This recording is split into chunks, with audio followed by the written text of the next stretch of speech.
أجي فراي. السلام عليكم، مرحبا ومرحبا بكم من جديد في مطبخ نبيلة. نبيلة اليابانية غادي ترسكم اليوم بوصفة يابانية سهلة. اليوم غادي نوريكم أجي فراي اللي هو سمك مقلي. اليابان بلاد محاطة بالبحر، واليابانيين كيكلوا بزاف ديال الحوت. السوشي اللي معروف في العالم كيتحضر بزاف بالسمك. اليابانيين كيكلوا هني في السوشي ولا ساشيمي، ولكن حتى كيشويوه كيطويبوه كاكليو في الزيت. ففيديو قبل هذا وريتكم ترياكي كي حتى بالسمك. الياباني ماشي غير السوشي، كيكلوا السمك بطرق بزاف. واليوم غادي نوريكم طريقة سهلة وكتعب بزاف ديال الناس، القلي. اليوم استعملنا سمك الأجي، ولكن تقدر تستعمل أي سمك أبيض وحتى الكروفيت ولا الكلمار. إلا شريتي الحوت من عند الحوات قولوا لي نقيه من الكرش والراس والحرش. المقادير: 4 ديال الأجي، ملح، إبزار، شبلور، بيضة، دقيق، زيت القلي. الطريقة: رشوا السمك بالملح والإبزار من الجهتين وخليوه 10 دقائق باش يشرب المذاق.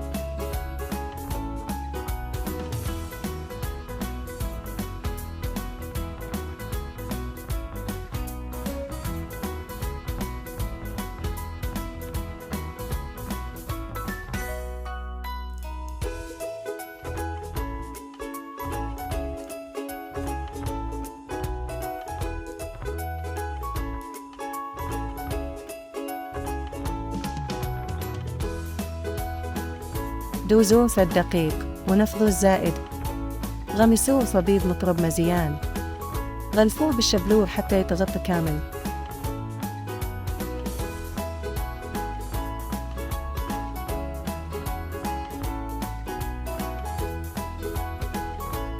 في اليابان كاين شبلور خاص كيباع، ولكن إلا ما لقيتوش خدوا خبز يابس حكوه في المحكة ولا طحنوه في الخلاط، ولكن ما تديروش رقيق بزاف باش يبقى مقرمش.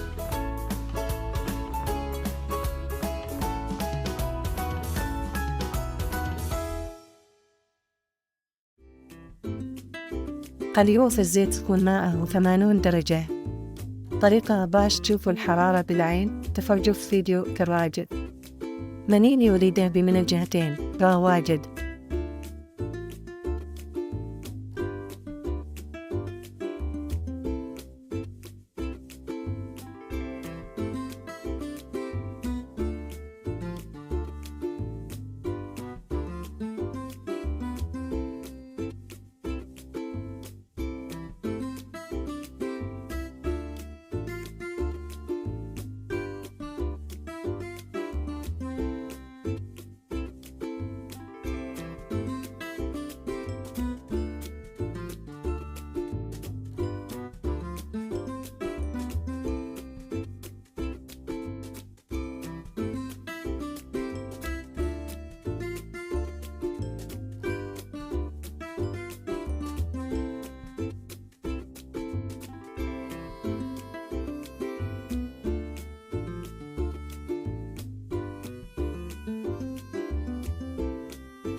فاليابان كياكلوا معاه الكابيتشا مقطعات رقيقة.